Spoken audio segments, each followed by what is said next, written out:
looked at her at first until old Hon broke the silence. "You ain't lost a speck o' your good looks, Juny." June laughed without a flush. She would have reddened to the roots of her hair 2 years before. "I'm feelin' right peart, thanky," she said, dropping consciously into the vernacular, but there was something in her voice that was vaguely felt by all as a part of the universal strangeness that was in her erect bearing, her proud head, her deep eyes that looked so straight into their own, a strangeness that was in that belt, those stockings, and those shoes, inconspicuous as they were, to which she saw every eye in time covertly wandering as to tangible symbols of a mystery that was beyond their ken. Old Hon and the step-mother alone talked at first, and the others, even Loretta, said never a word. "Jack Hale must have been in a mighty big hurry," quavered the old step-mother. "June ain't goin' to be with us long, I'm feared," and without looking up, June knew the wireless significance of the speech was going around from eye to eye, but calmly she pulled her thread through a green pod and said calmly, with a little enigmatical shake of her head, "I don't know. I don't know." Young Dave's mother was encouraged, and all her efforts at good humor could not quite draw the sting of a spiteful plaint from her voice. "I reckon she'd never get away if my boy Dave had any sayin' of it." There was a subdued titter at this, but Bub had come in from the stable and had dropped on the edge of the porch. He broke in hotly: "You jest let June alone, Aunt Tilly. You'll have your hands full if you keep your eye on Lottie thar."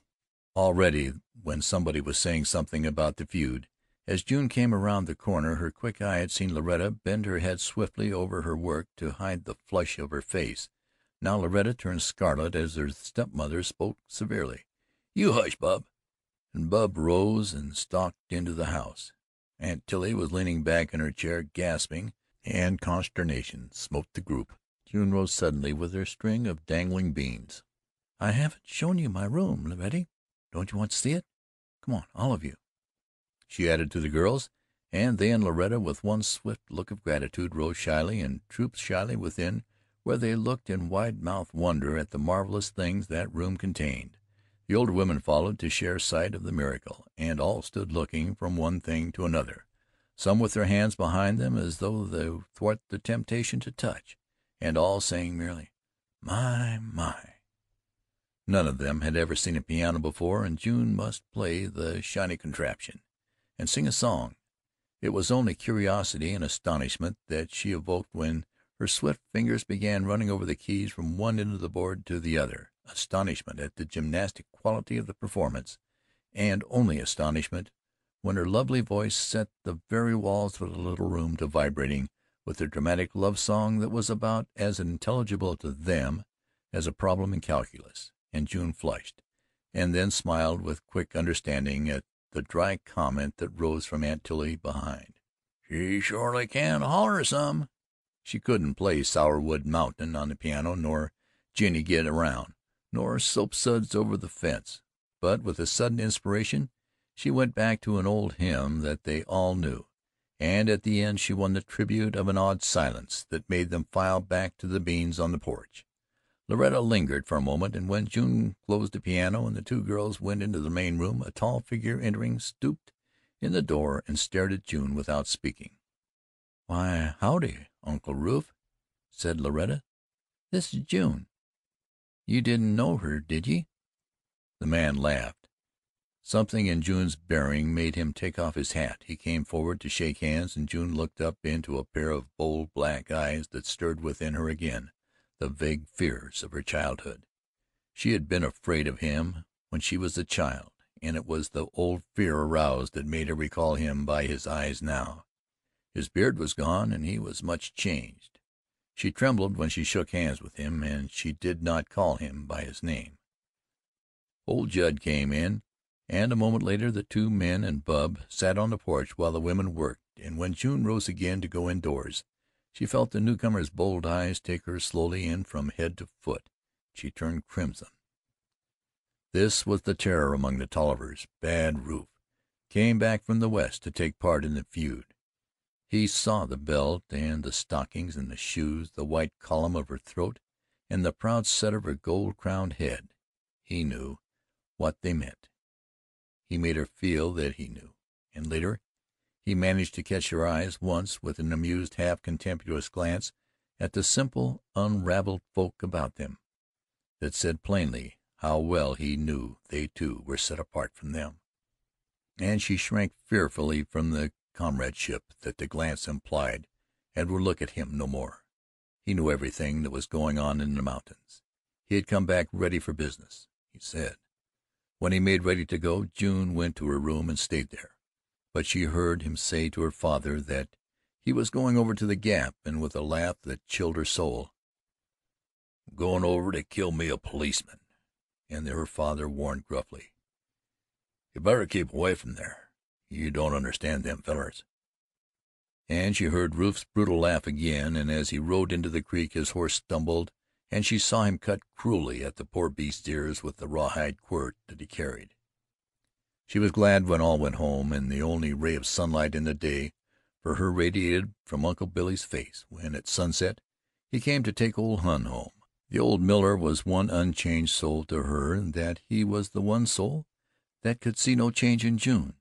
He called her baby in the old way, and he talked to her now as he had talked to her as a child. He took her aside to ask if she knew that Hale had got his license to marry, and when she shook her head, his round red face lighted up with the benediction of a rising sun.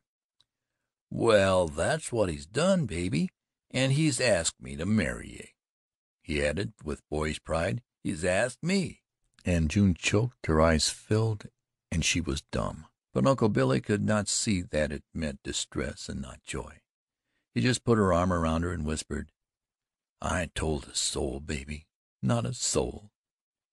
She went to bed and to sleep with Hale's face in the dream mist of her brain, and Uncle Billy's and the bold black eyes of Bad Rufe Tolliver, all fused, blurred, indistinguishable. Then suddenly Rufe's words struck that brain, word by word, like the clanging terror of a frightened bell. "I'm going to kill me a policeman." And with the last word, it seemed, she sprang upright in bed, clutching the coverlet convulsively. Daylight was showing gray through her window. She heard a swift step up the steps across the porch, the rattle of the door chain, her father's quick call, then the rumble of two men's voices, and she knew as well what had happened as though she had heard every word they uttered.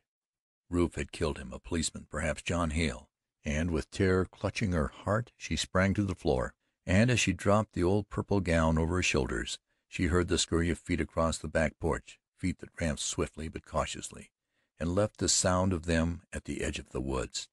She heard the back door close softly, the creaking of the bed as her father lay down again, and then a sudden splashing in the creek. Kneeling at the window, she saw a strange horseman pushing toward the gate, where one threw himself from his saddle, strode swiftly toward the steps, and her lips unconsciously made soft little inarticulate cries of joy, for the stern gray face under the hat of the man was the face of John Hale. After him pushed other men, fully armed, whom he motioned to either side of the cabin to the rear. By his side was Bob Berkley, and behind him was a red-headed Falin whom she well remembered. Within 20 feet she was looking into that grave face when the set lips of it opened in a loud command. "Hello." She heard her father's bed creak again the rattle of the door chain, and then old Judd stepped on the porch with a revolver in each hand. "Hello," he answered sternly. "Judd," said Hale sharply, and June had never heard that tone from him before. "A man with a black mustache killed one of our men over in the Gap yesterday, and we've tracked him over here. There's his horse, and we saw him go into that door. We want them." "Do you know who the feller is?" asked old Judd calmly. "No," Hale said quickly, and then with equal calm, "It was my brother," and the old man's mouth closed like a vise. Had the last word been a stone striking against his ear, Hale could hardly have been more stunned. Again he called, and almost gently, "What's the rear there?" And then gently he turned to Devil Judd. "Judd, your brother shot a man at the Gap without excuse or warning. He was an officer and a friend of mine, but if he were a stranger we would want him just the same. Is he here?" Judd looked at the red-headed man behind Hale. "So you turned on the Falin side now, have ye?"